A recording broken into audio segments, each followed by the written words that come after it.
Welcome back to Movie Moshow. Today we are going to review the science fiction film, 2067. If you like our content, don't forget to like and subscribe. We post multiple times daily. Spoilers ahead. Earth has been destroyed by climate change and an ongoing nuclear conflict in 2067.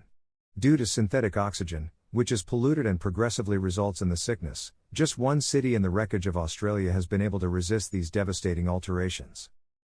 Ethan White, Cody Smith MC Fee, a citizen, looks after his wife Xanthi, Sanaa Sheikh, who has the sickness, while also working as a manual worker.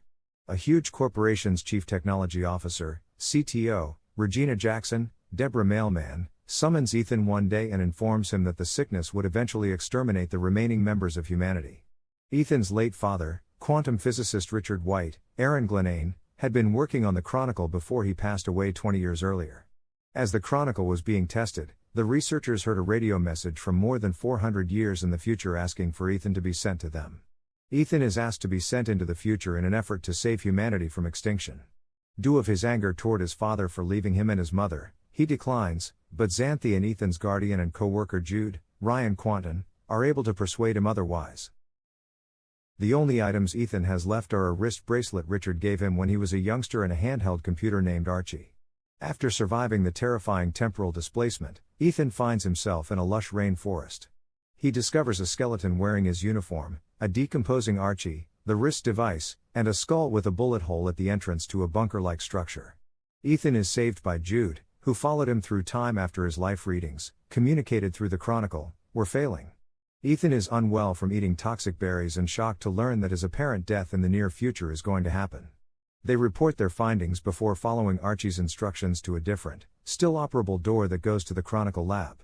It is discovered that Ethan's wristwatch is actually a DNA analyzer designed to provide him access to the Chronicle, which is set to automatically reactivate in 4 hours. The two discover that the initial Chronicle project involved the reactivation of an atmospheric monitoring station that would determine the Earth's atmosphere's viability in the future and then relay the data back to the past. They learn this from a holographic recording left by Richard.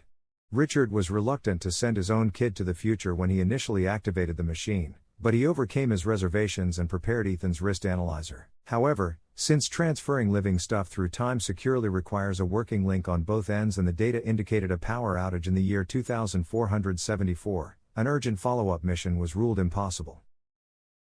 Before the countdown is finished, the Chronicle's activation causes a fault in its nuclear power core, endangering a nuclear explosion.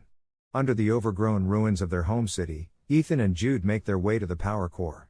Given the abundance of skeletons in the ruins, including Xanthi's, they come to the conclusion that a treatment for the sickness was never discovered.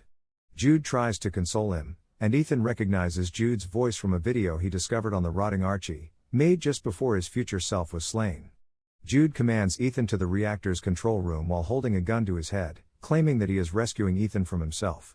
Ethan decides to enter the airlock and pull the lever because he is unable to trigger the emergency override. The two return to the Chronicle lab with 37 minutes left, and Ethan discovers another exit that unlocks the door adjacent to his skeleton. Jude refuses to kill Ethan after he has a nervous breakdown and begs Jude to do so. Jude then acknowledges that there was never really a chance to alter the course of events. Ethan puts Jude in a room and plays again his father's journal entry from the day Richard passed away because he refuses to accept that. Ethan discovers that his mission was a hoax from the start because Regina Jackson wanted to escape her end with a chosen few while Richard held out hope for humanity. Richard linked the time machine to Ethan's DNA to prevent misuse, but Jackson killed Richard when Richard's colleague revealed that the device could be modified to transport someone into the future one way. Jackson would have Ethan killed if he returned to 2067 after fixing the power outage and stabilizing the time portal, therefore Jude was chosen as Ethan's guardian to make sure that happened. Jude goes to block Ethan as he tries to shut down the Chronicle. Jude, feeling guilty about what happened, kills himself after Ethan declines to fight. Ethan sends the Send Ethan White message into the past along with a recording of Richard's recorded murder of Archie, hundreds of live jungle plants, and a parting present for Xanthi just before Jackson can carry out her plans. When he destroys the Chronicle, the timeline is altered so that the plants are used to revive the planet in the present and Jackson is imprisoned by the authorities in the past as a result of Archie's transmission of the recording to a news station. Ethan wakes up 400 years in the future, his body is gone, and he finds his once ruined city has advanced with architecture that blends better with its surroundings. However, it doesn't seem like any future people are depicted in the metropolis. Thank you for watching and don't forget to like and subscribe.